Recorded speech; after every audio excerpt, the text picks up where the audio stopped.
The St. Louis Dragons are back in the playoffs, but the question is, who will they be facing off against here in Super Wildcard Weekend? Well, I'm excited to announce that we'll be finally getting the game. College rivals Puma Whitlock and Callaghan October face off against each other for the first time in their NFL careers as the New Orleans Saints, with an 11-6 record, come to town. And obviously the exciting storyline with this game is the quarterback matchup. Two college rivals who have played against each other a number of times throughout their collegiate careers, but have not faced off against each other yet in the NFL for a variety of reasons. We've played against the Saints twice since these guys got drafted, but in the matchup back in Season 3, Callaghan October did not play for New Orleans, and Puma Whitlock got injured after only throwing 2 passes.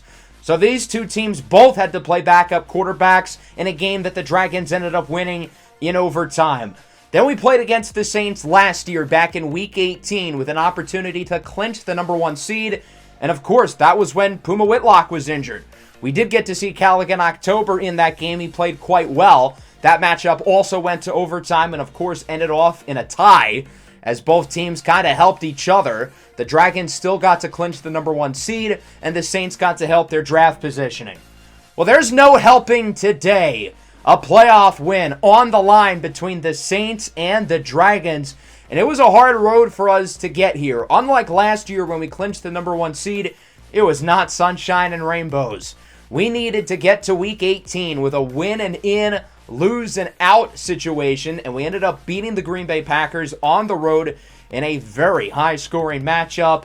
Puma Whitlock led the way in our 45-31 win, throwing a career-high 5 touchdown passes, all 5 of which came in the first half. The offense slowed down in the second half. The Packers made some noise late, but it ultimately was not enough for them, and Green Bay, who was positioned to get a playoff spot coming into the week, ultimately missed out, thanks to Puma Whitlock winning his 4th NFC Offensive Player of the Week of the year. Throughout Week 18, we did have some of our division rivals win, which means had we lost to Green Bay, I can confirm that we would not have made the playoffs. So this is what the final standings look like. Our Dragons are the 3 seed, but despite that, a number of the wild cards, including New Orleans, finished with a better record than us because the NFC South was so competitive. As for the AFC, the Steelers, led by rookie quarterback Ty Poland, end up as the number 1 seed, with the Chargers and Dolphins sneaking into the final wild card spots at the end of the year, and the 1-win Tennessee Titans officially clinching the number 1 pick in this year's draft. So this is what the playoff bracket looks like as a whole. The Dragons get to host their game against New Orleans this week. If we beat New Orleans, then it's obviously to be determined who we play against and the location. Before we get started, though, I do want to go through our studs and duds of the year, which were voted on by you guys in the last episode. And of course, keep in mind this is an expectations-based award, so not necessarily our 3 best or 3 worst players, but more so what we expected from them coming into the season. The winner of the stud of the year ended up being defensive back Samasoni Saluni. I'm a little bit surprised he won the vote, but I get it. He had a great season for us and has consistently improved in each of his first 3 seasons with the St. Louis Dragons. And for winning the stud of the year, he'll go up by 3 rating points and get an increase in development. He finished with 140 tackles, tied for the 4th most by a defensive back since the turn of the millennium. Along with that, Saluni has consistently improved in coverage, and while he didn't force any turnovers this year, quarterbacks didn't consistently throw the ball his way. So he is now going to be an 82 overall, albeit much lower with morale because the vibes are in the toilet with this team for whatever reason. And of course, he will now move up to start development as well. Arturo Modelo ended up getting 2nd place, and Modelo is kind of an interesting case because obviously expectations were high. He won the stud of the year last year. He was one of the best receivers in the league a year ago, and he matched his production from last year, leading the NFL in receptions and yards. Although, shout out to the rookie, Jaquan Stennis, who finished in 3rd in both categories with the Washington Commanders. So we expected Modelo to play like a star, and he did. But ultimately, the reason why I put him here was because of his rating, only being an 82 overall, when it really should be a lot higher. He won't get to go up in development trait by not winning the vote, but I anticipate he'll get to move up in dev trait anyway at the end of the year because he led the NFL in yards and receptions. So for now, he is an 84 overall, and hopefully at the end of the year, he'll go up to Superstar X Factor. Our third and final candidate was another wide receiver in Colin Robinson, and the numbers aren't necessarily going to pop off the page with Robinson because he was not a starter for us this year, but in the games where he played a lot, he was electric, and this performance makes me think that he's a guy who could very well start for us in the future. This is not to mention that Robinson was also an electric kick returner and was one of the best special teams players in the entire league this year. So you add that on with the fact that he had two unbelievable games this year, the two games where he played consistently, getting 144 and 105 yards respectively, along with his special teams prowess. And because of that, he'll get to move up one overall point. Robinson is under contract next year, which is a big deal because Griffin Weaver and Tykeem Keon Jr. both are not. Each of them are going to be free agents at the end of the year, and we very well could let them go because of the performance this year from Colin Robinson, who has shown that he can be a sustainable wide receiver 3. As for our duds of the year, Jawan Taylor on the offensive line ended up getting the most votes as the loser of the award. Jawan Taylor is getting paid $26 million and is the 6th ranked right tackle in the game. Because of that, I had a lot higher expectations on him, and he certainly failed to deliver. And I'll give him a little bit of flack. He played better as the year went along, and he wasn't as much of a liability in the second half of the season. But the fact of the matter is, he still was not very good. He wasn't great last year, but I was kind of hoping that he would play more like he did over the first few seasons of this series with Kansas City. Ultimately, that did not end up happening, and he was certainly not worth the $26 million that we'll be paying him. So he'll be going down in 3 by rating. He drops from the 6th ranked right tackle to the 13th, and he now only has normal development. Being that he's nearly 30 years old, I don't think the development trait loss is as big of a deal as the ratings loss. Zach Tom ends up getting 2nd place. He was a Dud of the Year candidate as well last year, and he found a way to one-up himself. He was even worse this year. And the reason why we signed Zach Tom to a pretty big deal a couple seasons ago is that he's so versatile. He can play so many different positions, but as I've been saying, he plays none of those positions well. He was benched down the stretch this year, and to be honest, we probably should have done that a lot earlier, and he hasn't been worth the 3-year, $25.5 million contract that we gave him a couple seasons ago. I'm not sure if there's going to be an easy out within his deal at the end of this year, but if there is, the Dragons may very well take that, officially signaling that Samandre Mack and Royal Osachua are going to be the guards likely going forward. I certainly would not anticipate him getting a lot of run in the playoffs barring an injury, so there's a chance we have seen the last of Zach Tom making considerable snaps in a Dragons uniform. Our third and final Dud of the Year candidate was Simeon Bonnet, the reigning Defensive Player of the Year, and obviously he's an interesting case because he's such a good player. He's a 99 overall, and the expectation with him is sky high. He had 21 sacks a year ago. He's been dominant in the run game, and he was still good this year. He was our best defensive lineman this season. He led the team in sacks. He was top 10 in the NFL in tackles for loss. So it's not like he had a bad season per se, but this is an expectations-based award. We expected him to be one of the best defensive players in the NFL, and that did not come to fruition. He only had 7.5 sacks, and that's, again, coming off a season where he had nearly triple that number. He was still good in the run game, and I will say he's been playing really well over the last 5 weeks or so. Since week 13, he's recorded multiple TFLs in 4 out of 5 games, and he's recorded at least 1.5 sacks over the last 2 games. He's playing his best ball at the right time, and I'm confident that he's going to have a good playoff run, but he didn't do enough at the end of the season to save himself off this list. He'll go down from a 99 to a 98, which isn't necessarily the end of the world, and if nothing else, this might make him a little bit cheaper, with his contract, of course, being up after this season, and him not being under contract currently. But nonetheless, I'm not worried about Simeon Bonnet. He's still a great player, and hopefully he has a big playoff run, and that starts with today's game against the New Orleans Saints. The pass rush has stepped up since the bye week. Bonnet has been at the forefront of that, and he's going to be one of our most key players in this game. If Bonnet performs well, I think we win. If he has another game where he's completely shut out, then he could be in a little trouble. And unfortunately for us, the Saints do have a pretty strong offensive line with Ryan Ramczyk at right tackle and the former top 5 pick, Kofi Oguntoye, at left tackle. So Bonnet's going to be having to face off against both of those guys, being that he switches around the defensive line.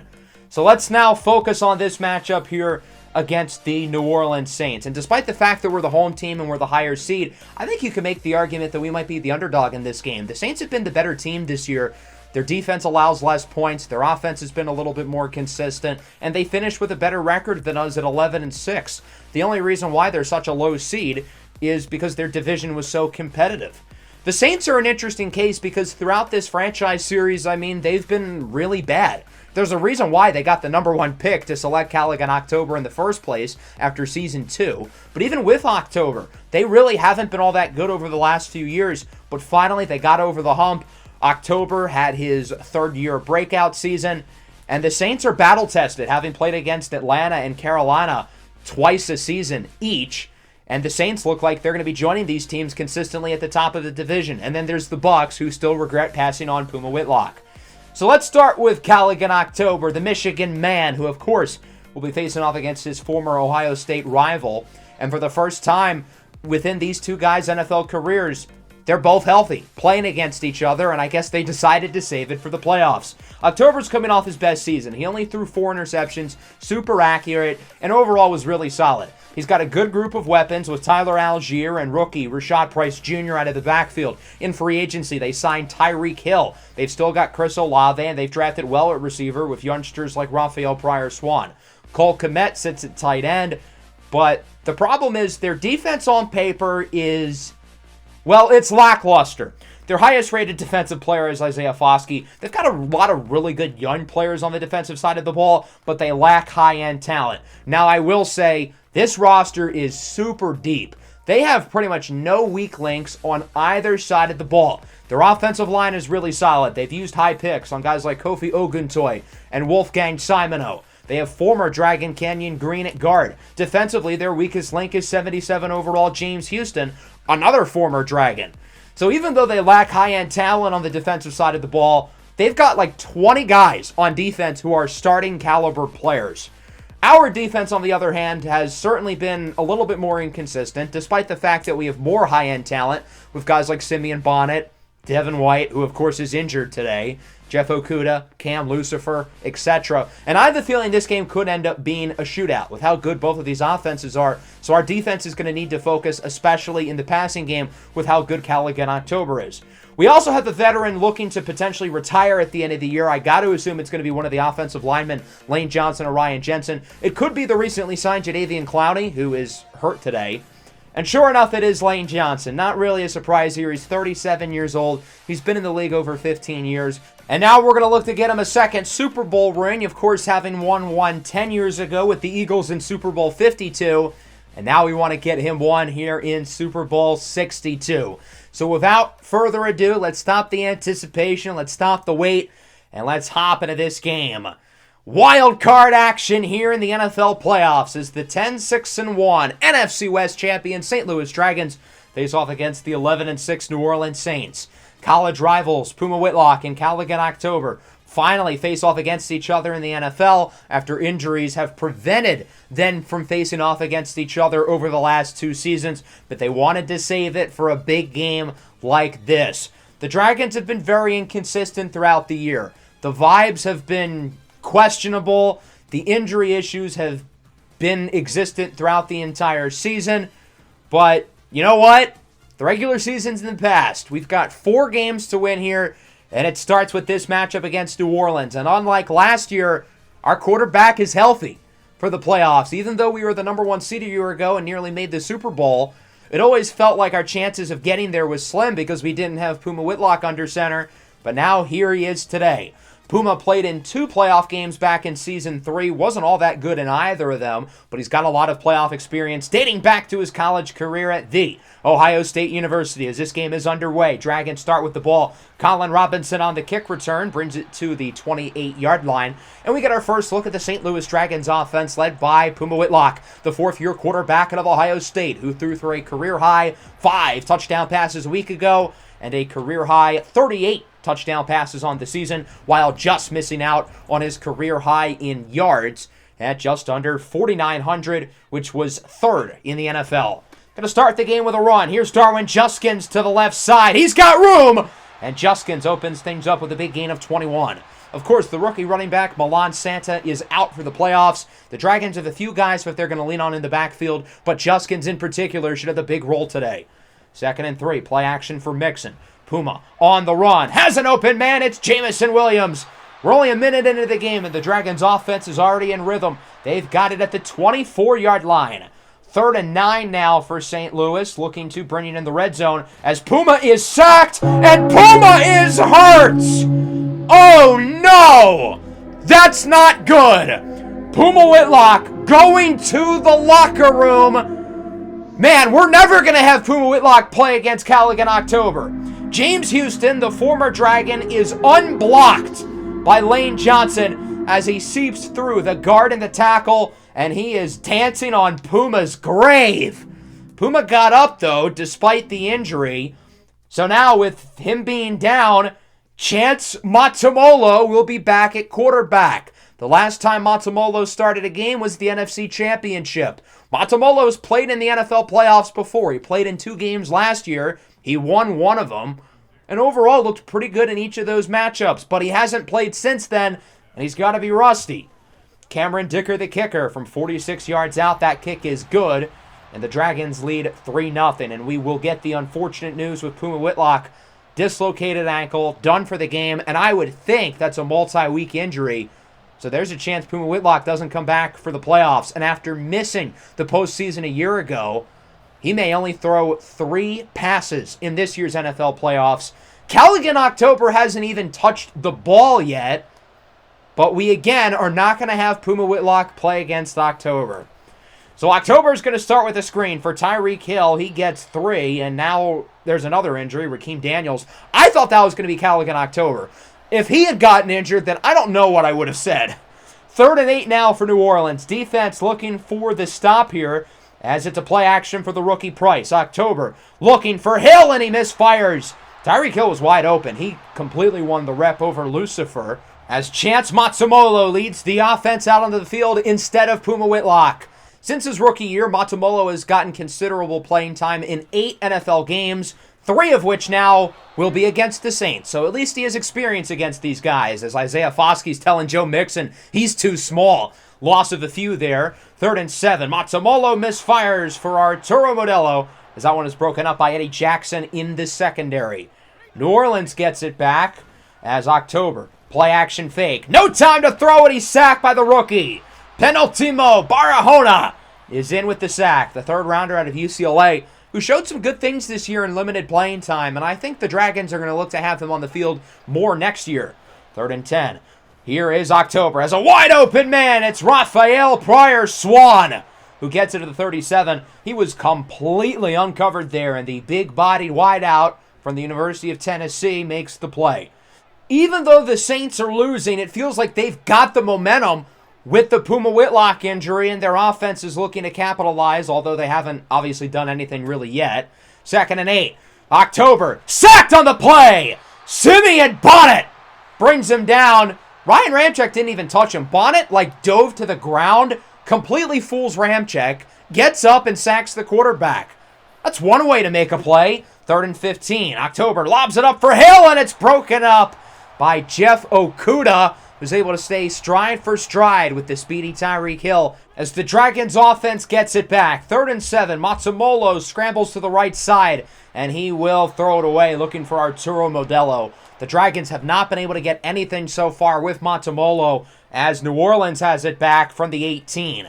October hands it off for Tyler Algier. Look at that block. 73. Kenyon Green, the former Dragon, is mauling dudes, largely responsible for this 16-yard gain from Tyler Algier. That'll move the chains for New Orleans as they look to get the run game going. 1st down for the 35. Short throw hauled in by Chris Olave, and he will bring it past midfield to the 49-yard line. The Saints offense appears to be starting to move it a little bit here. They've got it past the 50 for the first time today, as it's now a 2nd and 7. October looks to throw it under pressure. He is sacked again. Simeon Bonnet with his 2nd of the first quarter. I said I was expecting him to have a big playoff run, and he's off to quite the start with 2 sacks here in the opening minutes of this game. 3rd and long. Downfield shot is hauled in by Tyreek Hill, who is able to beat Okudah off the line. He brings it to the 34. Simeon Bonnet got to be in the zone for a whole one play. With 20 seconds to go now, October's pass is caught by Tyreek Hill again. Breaks the tackle, gets it to the 21, and now Simeon Bonnet is hurt. Are you kidding me? This team really can have nothing good as he goes to the locker room. And the Dragons lose their best offensive player and now their best defensive player. A dislocated shoulder for Bonnet. Probably not a multi-week injury, but he will not return today. A massive loss for the Dragons with Bonnet playing his best football down the stretch. He's already got 2 sacks today. And despite the fact that the Dragons have the lead, 3-0 through 1, boy, it doesn't feel like we're winning, having lost probably the 2 most important players on the roster. Into the second quarter now. Saints looking for the lead. 3rd and goal. October's pass is broken up, incomplete, looking for Olave. But Cam Lucifer is there with the hit. And New Orleans is unable to take the lead, but they can tie with a short field goal from 24. Kick is up and through. And so the Saints go marching into the red zone. They only get 3, though, and tie it. So the Dragons get it back. The offense looking to get something going. There has not been much of anything since Puma Whitlock's injury. Matamolo connects with his tight end, Isaiah Likely, coming off a 10-reception, 2-touchdown game in the win at Lambeau a week ago as he gets the first down.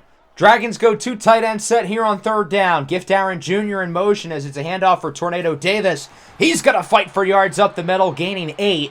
The Saints still have flashbacks from his game winner in overtime a few years ago, as he's able to get the conversion. Following play, Matsumolo looks to throw it, and he is picked off! Cole Holcomb with the interception, and New Orleans forces the turnover as Matsumolo steps up in the pocket. He's looking short, but Holcomb jumps the route, and the Saints force the turnover. 3rd and 7 now from the 46. October has a wide open man down the field. It's Olave going 70 and a 35. Yes, Olave from the Saints as he gets the first down. If you know, you know. 3rd and inches now from the 26. Dragons certainly hoping to keep them out of the end zone. A field goal would not be worst case scenario. October up the middle is lit up by his former Michigan teammate Ryan Nada, but not before getting the first down. Following play now from the 24 with under 4 to go in the first half as it's an RPO screen for Chico Rampigo, who breaks a tackle and gets another first down. Rampigo was acquired in a trade a few years ago with the Jets in exchange for former first-round offensive tackle Trevor Penning. 3rd and 10 now. It's a screen. The rookie Rashad Price out of Georgia breaks a tackle, but is wrapped up by Jeff Okudah as Price is a little bit dinged up for New Orleans. So the defense is able to hold them to 3 here in the red zone. I thought this game was going to be super high scoring, but with 3 minutes left in the first half, the Saints now lead it 6-3 as they're on top for the first time today. Dragons back with it. They still have gotten nothing on offense since the opening drive. Matsumolo has an open man downfield. It's Colin Robinson. He brings it to the 44-yard line. Just got to find guys open in the passing game and utilize the ground as well. The Dragons need a balance on offense. Final play before the 2-minute warning. Matsumolo's got room to run, and he's going to take it as he's going to dive for the first down. Quarterbacks with less than 75 awareness in this game apparently have never learned to slide, which is odd. Matsumolo lobs it up on 3rd and 8, incomplete, hoping that one of Modelo or Likely comes down with it, but ultimately neither of them do. The Dragons could go for a 56-yard field goal to tie, but instead they're going to punt. They trust their defense. They've been really good on this side of the ball today. Looking to pin them deep, and it's a pretty good punt from Presley Harvin as it's down at the 11. New Orleans is backed up in their own territory, and they've got some work to do as Giovanni Gavincheco is wide open, breaks a tackle, down the field, he gets 30. The Saints are definitely out of safety territory now, and it's basically as if the Dragons went for it and didn't convert or missed the field goal with this field position. 2nd and 4 now, open man, it's Rakeem Daniels, the backup tight end. He brings it to the 44-yard line for New Orleans first down, and their offense appears to be continuing this rhythm over the last couple of drives. 3rd and 3, October, sacked on the play! It's a Michigan-on-Michigan crime, and the rookie Wolverine, Ryan Nada, makes the play. The Dragons have 17 seconds here and 2 timeouts. Not a lot of time, hoping for a big play. But when your receivers are dropping wide open balls like that, I don't know if it's going to happen. Jamison Williams dropped passes on 1st and 2nd down. And now it's a 3rd and 10 for the 23 with the Dragons down to 14 seconds. As it looks like they're going to send a bunch of guys in motion. Matsumolo looks to throw it. He's under pressure up the middle for Arturo Modelo, and he only gets 9. The Saints are going to call a timeout, knee out the clock, and that'll wrap up the first half. And what I thought was going to be a shootout, the Saints lead it 6-3. And obviously the big storyline has been the injuries. A dislocated ankle for Puma Whitlock, a dislocated shoulder for Simeon Bonnet. The Dragons are without their 2 best players and are going to need Chance Matsumolo and others to step up if they want the win. Of course, across the NFC, we've got Seattle, who snuck into the 7th seed with Zach Wilson. They'll play against the Falcons with their regular starting quarterback, Tyler Nguyen, back healthy. The Panthers, meanwhile, who made the Super Bowl last year, will face off against Detroit with top-seeded Dallas awaiting the results. So as we go into the second half, obviously we've got some work to do on both sides of the ball. Defensively, we've been mostly good. We've kept them out of the end zone, but New Orleans' offense is starting to play better. And offensively, it has obviously been a mess without our starting quarterback. We need Chance Matsumolo to play well, but I think we really need to dig into the ground game. Darwin Juskins needs to have a big half. Joe Mixon, Tornado Davis, these other guys are going to be possibly getting the ball quite a bit. And then defensively, we've got to stop the pass. I think October is starting to heat up after a slow start, and the last thing we need is for him to be on a roll. Rashad Price goes backwards to start the half. Cohen Della Vienna, the rookie out of Utah, brings him down. The Dragons only have like 5 healthy defensive linemen, so these guys are going to have to play pretty much the whole rest of the game. Up the middle now, Rashad Price with a big run to the 40. The Saints are leaning on their rookie more and more, and he is starting to produce. 3rd and inches now for the Saints. They have it at midfield as it's an RPO. Olave breaks a tackle, barely gets the first down, but he does to keep the chains moving. The Saints are not looking for these big plays. They're looking for steady, consistent offense down the field. 2nd and 10 now. Open on the curl route is Tyreek Hill. Fighting for extra yardage, he brings it to the 33. The Saints have had the ball for over 4 minutes. They are letting this clock chirp away. 3rd and 8 now. Halfway through the 3rd quarter already. Play action. October looks to throw it up the middle. Wide open is Raphael Pryor-Swan. He brings it to the 1 for a New Orleans first down. Big play for the Saints, and they are now getting very close to this end zone. Rashad Price walks it in on 1st and goal, and the rookie scores the first touchdown for either team with around 4 minutes left in the 3rd as the Saints now lead at 13-3.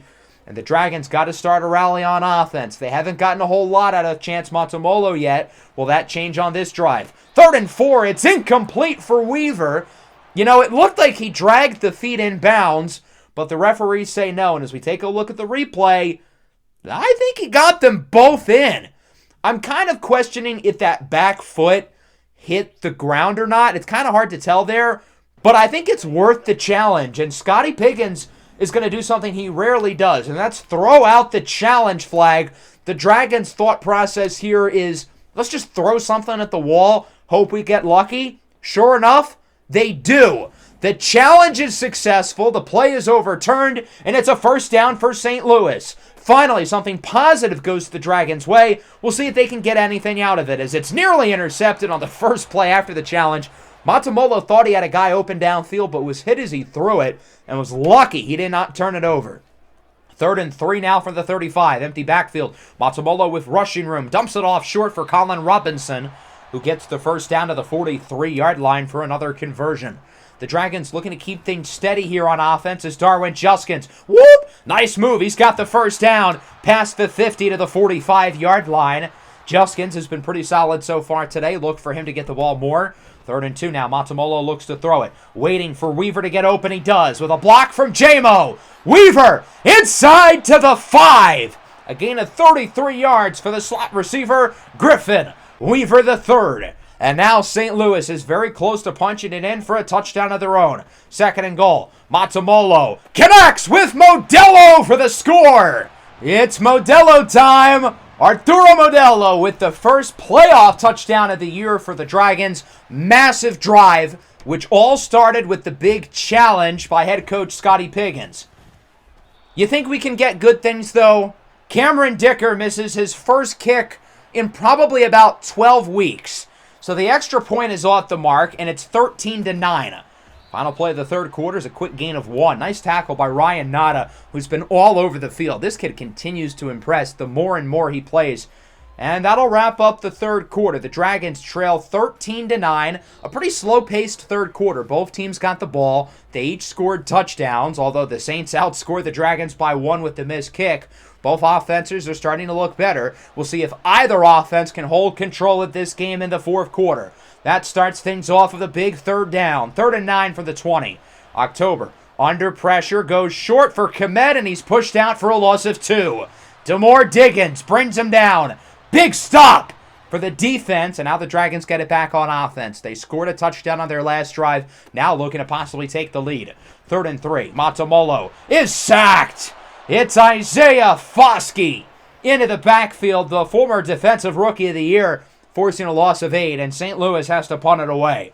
Saints back with it. Clock is ticking. 7.5 to go. Up the middle. Nice throw for Komet. Ryan Nada had him covered pretty well, but he didn't see the ball coming. I feel like he could have made a play there if he recognized it in time, but is unable to. October now alone in the backfield as Price, a dangerous receiving threat, lines out wide. October goes downfield. He's got Komet with an incredible grab. He brings it to 12. There was a little bit too much juice on that pass, but Komet is able to sky up for it and make the grab. 3rd and 8 now from the 11. Under 5 minutes to go. October has an open man in the end zone. It's Tyreek Hill for New Orleans Saints. Touchdown. So the Saints are back up by 2 scores with less than 5 minutes to go. The Dragons have been in this situation before. Look at the Atlanta playoff game 2 years ago. We were down by 2 scores and didn't have the ball with 4 minutes left, and we tied it, took it to overtime, still lost. And, well, that's not going to help. Batamolo is picked off on 3rd and 7. It's Tyrell Legend with the interception, and New Orleans gets the ball back. Batamolo needed a big play. It looked like Weaver could have been open. You can't really fault him for going hero ball there, as New Orleans looks to finish this one off for good. Rashad Price Jr. with a first down run to the 28 as Tyreek Hill is hurt. If nothing else, that stops the clock. 2nd and 6. October looks to throw it up the middle. First down for Komet. He fumbles it. And finally, the Dragons have a break go their way. Trajan Bleichenden with the force, and it's picked up by Owen Popo. The Dragons are not going to start with good field position, but at least they get the ball. Or do they? Because, again, this team can have nothing good. So, ultimately, the play would be reversed, and as you can see right here, knees down, Komet still has possession of the ball. Unfortunately, it's the right call. But you had to give us that sense of false hope. October keeps it on the read option. He's in for a score. And the New Orleans Saints add to their lead. It's 27-9. The Dragons trail by 3 possessions and are basically hanging on for dear life. They kind of need a miracle, and that starts with a quick drive on offense right here. Matamolo up the middle for Modelo. He hauls it into the 46. Quickly going no huddle. No time to waste for St. Louis. Matamolo takes a shot downfield. He's got Modelo again. Good start to the drive. They're moving quickly, but they've got to keep up the pace. Following play, it's Modelo again. Unable to get out of bounds. He gets 9. Keep it moving. No huddle again. Modelo, the go-to guy with all 3 receptions on this drive. 2nd and 1. Matamolo, no time to throw it. He is sacked. Isaiah Foskey and James Houston are there with half a sack each. And that'll bring us to the 2-minute warning. St. Louis trails by 18 points, needing a prayer. 3rd down and 13. Matamolo has an open man deep. It's Modelo for the touchdown, his 2nd of the game. The Dragons still need a miracle, though, down by 11. The 2-minute warning has already passed, and now it's time for an onside kick from Cam Dicker. His kick will go seamlessly to Terrell Edmonds, and so New Orleans is able to recover it with no issue as they look to chew some clock and finish this game off for good. The Dragons still have all 3 timeouts for now, but they're going to start burning them here. October keeps it on the option. Defense completely fooled as he gets the first down to the 29-yard line, and St. Louis uses their first timeout. They've still got 2 more. Following play, Rashad Price Jr. He gets a first down into the red zone, and the Dragons have to burn their 2nd timeout. So already, the run defense is not delivering. Another first down pretty much ends this game for good with 1:41 to go, as it's a handoff now for Tyler Algier. He gets around 2 or 3 and is injured. Sucks for New Orleans, but it stops the clock, and we don't have to use a timeout. So I guess that's kind of a win. 2nd and 7. Back to Price. He gets around 3.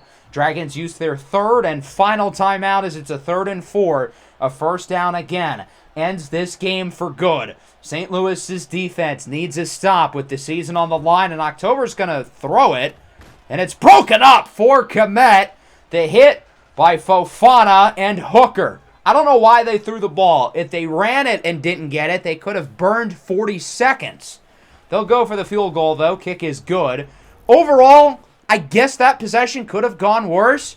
There wasn't really much time wasted, maybe about 20 seconds, and it's still a 2-possession game. Now, the Dragons are out of timeout, still looking for a miracle, as on first down, Matamolo goes downfield. He's got Modelo to the 42. Modelo has been money here down the stretch. 3rd and 10 now after a couple of incompletions. Matamolo looks to throw it, looking downfield for Jamison Williams, and that one is off the mark. This 4th and 10 will officially decide the game. The Dragons season again on the line with 49 seconds. Matamolo backs up in the pocket, looking for Jamo. It's in his hands, but Tyrell Legend delivers the boom, and that will do it. The St. Louis Dragons go one and done here in the playoffs as they fall here at home to the New Orleans Saints 30-16. As soon as Puma Whitlock got injured minutes into this game, we were in trouble, and our offense was never really able to gel until the final couple of minutes. It certainly didn't help that Simeon Bonnet also got injured in the first quarter. Bonnet started this game on fire with 2 early sacks, but losing our 2 best players, well, there wasn't really a whole lot we could have done, unfortunately. Puma Whitlock was going to have his opportunity to finally perform in the playoffs after not getting to last year because he was hurt, but gets injured. Chance Matamolo was okay. He's not the reason why we lost. He was thrusted in there, dealt a bad hand. Callaghan October played well, started slow, but was really good over the last 3 quarters as he wins his first career NFL playoff game. Darwin Justin's getting the ball 8 times is pretty inexcusable. I get we had to play from behind, but that's not enough. At least Arturo Modelo got the ball a lot. He was fantastic. The other receivers, though, pretty uneventful. I thought Griffin Weaver was solid, but Jamo had a bad game. Isaiah Likely was mostly a non-factor. The pass rush was good, though. Bonnet obviously had the 2 sacks. We sent pressure other than that. But New Orleans defense did not make life easy for Matamolo. He was sacked twice, picked off twice, and with that, our season is over. And to make matters worse, Puma Whitlock would have been good to go next week. I figured Simeon Bonnet would with a dislocated shoulder, but I figured with a dislocated ankle, Puma Whitlock might be out for the rest of the playoffs. But he would have been available to play in the divisional round, which just makes this sting even more.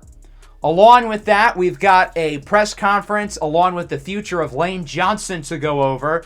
I don't think the defense is entirely to blame for the loss. The defense was great early, and they just ran out of gas in the second half because the offense couldn't get them off the field. The pass rush was good. The run defense is a perfect example of starting strong, but they just tired out. And then the secondary wasn't great, but they weren't horrible by any stretch either. As for Lane Johnson, an unfortunate way to end his career, but it kind of is his own fault. When Puma Whitlock got injured by the sack from James Houston, Lane Johnson is the one who missed the assignment, but regardless, it still sucks for him that he's going to retire on that note. He's not thinking about coming back. This is the end of the road for him and the end of the road for us here in Season 5. Overall, a disappointing season for the St. Louis Dragons. To think last year we got the number 1 seed, we probably would have made the Super Bowl had Puma Whitlock never gotten injured.